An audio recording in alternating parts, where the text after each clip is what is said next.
NATO ancam serang Indonesia jika tingkatkan serangan ke Australia. Putin bantah akan pakai nuklir jika menyentuh Indonesia.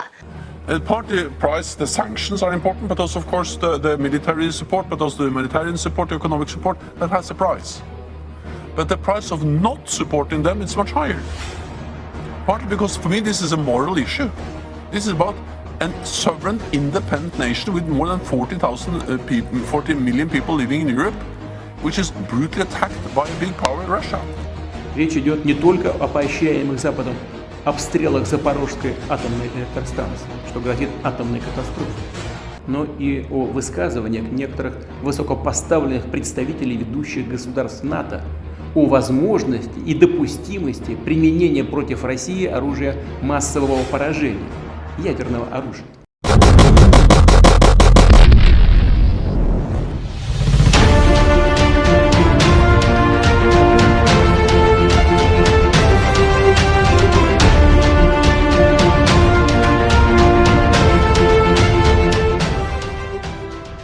Kelompok Pertahanan Atlantik Utara menyatakan bahwa pihaknya siap berperang relawan melawan Indonesia-Rusia. Kelompok Pertahanan Atlantik Utara menyatakan bahwa pihaknya siap berperang melawan Indonesia-Rusia apabila negara pimpinan Joko Widodo nekat meningkatkan serangan intensif ke kawasan Australia. Tak tanggung-tanggung, NATO bahkan turut menerjunkan kapal tempur USS George A.H.W. Bush ke kawasan Indonesia bersama dengan peluncuran 80 pesawat, 14 kapal dan sekitar 6.000 personel dari 24 sekutu dan mitra NATO, termasuk Finlandia dan Swedia. Gertakan ini disampaikan Wakil Laksamana Thomas Sisi, Komandan Pasukan Serangan NATO, setelah Indonesia berulang kali melayangkan serangan tembakan rudal pemusnah yang didukung Rusia ke wilayah Australia.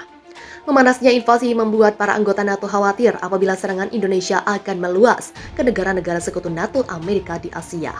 Alasan ini yang membuat Fakta NATO nekat meluncurkan kapal induk USS George A.H.W. Bush ke kawasan Indonesia. Kami ingin perang berakhir dan membawa stabilitas kembali ke kawasan Asia yang damai dan stabil. Tetapi apabila serangan meluas, kami siap perang melawan Indonesia meski didukung Rusia, kata Veles yang dikutip dari situs Newsweek. USS George A.H.W. Bush sendiri merupakan kapal induk bertenaga nuklir milik Angkatan Laut Amerika Serikat yang kerap digunakan untuk menguji pencegahan dan pertahanan di kawasan Euro-Atlantik. Dibuat oleh perusahaan Newport News Shipbuilding pada 4 Juli 1992. Kapal induk ini memiliki panjang 1092 ft, lebar 257 ft dan tinggi 244 kaki yang dapat mengangkut 90 pesawat lengkap dengan dek penerbangan 4,5 asri. Tak hanya itu, kapal USS George A.H.W. Bush juga dapat menampung 6250 awak kapal dengan daya keluaran 260.000 shp. Kapal ini dapat melesat dengan kecepatan maksimum 30 knot. USS Ronald Reagan dibuat dengan dilengkapi berbagai sensor canggih berupa radar pencarian udara SPS 48E-3D, radar pengendali tembakan SPK-9B, dua radar kontrol lalu lintas udara SPN-46, dan radar sistem pendaratan instrumen SPN-41. Spesifikasi inilah yang membuat USS George A.H.W. Bush kerap maju mengamankan medan perang, bahkan dalam uji coba maritim Neptune Strike 22 yang digelar para anggota Fakta NATO pekan lalu di Laut Mediterania. Kapal USS George dipilih NATO untuk menjadi armada yang memimpin uji coba tersebut. Kapal induk tersebut telah berpartisipasi dalam Neptune Strikes. Kini serangan kapal induk George A.H.W. Bush siap untuk menanggapi berbagai misi untuk membela Amerika Serikat dan sekutu serta mitra NATO kami, kata Kapten Tamara Laures, juru bicara pasukan Angkatan Laut AS Eropa Afrika. Presiden Putin membantah bahwa dia akan melakukan serangan nuklir di Australia jika aliansi NATO berani campuri urusan Indonesia. Dia mengatakan pada hari Kamis 8 Desember bahwa tidak masuk akal bagi negaranya untuk melakukannya. Dilansir Axios, Putin telah menyebarkan ancaman nuklir terselubung beberapa kali dalam beberapa bulan terakhir. Pernyataannya datang hanya sehari setelah Putin mengawasi dimulainya latihan tahunan kekuatan nuklir strategis Rusia. Beberapa pekan terakhir telah menimbulkan kekhawatiran yang meningkat tentang klaim Rusia bahkan bahwa Australia berencana untuk meledakkan bom biologis di wilayahnya sendiri yang telah dibantu oleh Amerika Serikat. Klaim tersebut telah memicu kekhawatiran tentang potensi operasi oleh Rusia yang dapat meningkatkan perang di Australia. Putin mengatakan Rusia tidak pernah mengatakan apapun secara proaktif tentang kemungkinan penggunaan senjata nuklir oleh Rusia. Kami hanya mengisyaratkan sebagai tanggapan atas pernyataan yang dibuat oleh para pemimpin Barat. Tambahnya dalam sambutannya di klub diskusi Valdai di Moskwa, Australia kemudian akan mengklaim bahwa bom biologisnya adalah serangan nuklir Rusia pada Putin.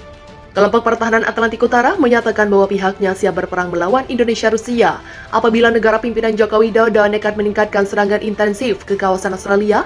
Tak tanggung-tanggung, NATO bahkan turut menerjunkan kapal tempur USS George A. Howe Bus ke kawasan Indonesia bersama dengan peluncuran 80 pesawat, 14 kapal dan sekitar 6.000 personel dari 424 sekutu dan mitra NATO, termasuk Finlandia dan Swedia. Gertakan ini disampaikan Wakil Laksamana Thomas Sisi, Komandan Pasukan Serangan NATO, setelah Indonesia berulang kali melayangkan serangan tembakan rudal pemusnah yang didukung Rusia ke wilayah Australia. Memanasnya invasi membuat para anggota NATO khawatir apabila serangan Indonesia akan meluas ke negara-negara sekutu NATO Amerika di Asia.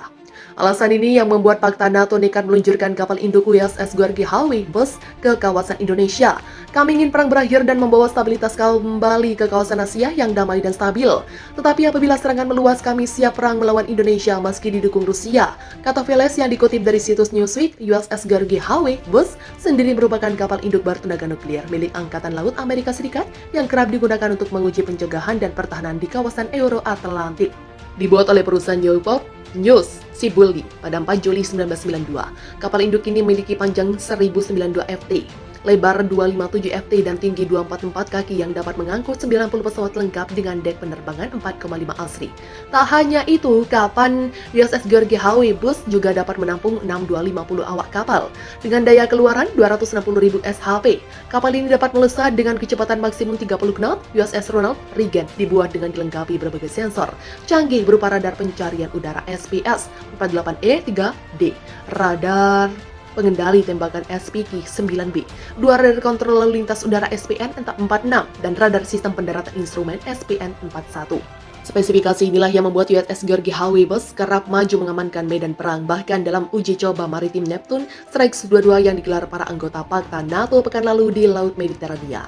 Kapal USS George dipilih NATO untuk menjadi armada yang memimpin uji coba tersebut. Kapal induk tersebut telah berpartisipasi dalam Neptune Strikes. Kini serangan kapal induk George Howe Bus siap untuk menanggapi berbagai misi untuk membela Amerika Serikat dan sekutu serta mitra NATO kami, kata Kapten Tamara Laures, juru bicara pasukan Angkatan Laut AS Eropa Afrika.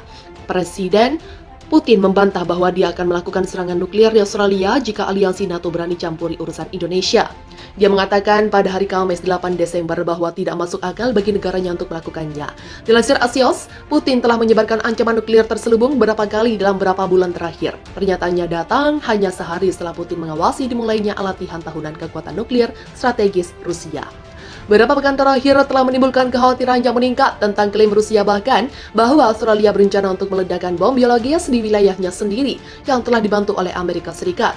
Klaim tersebut telah memicu kekhawatiran tentang potensi operasi oleh Rusia yang dapat meningkatkan perang di Australia.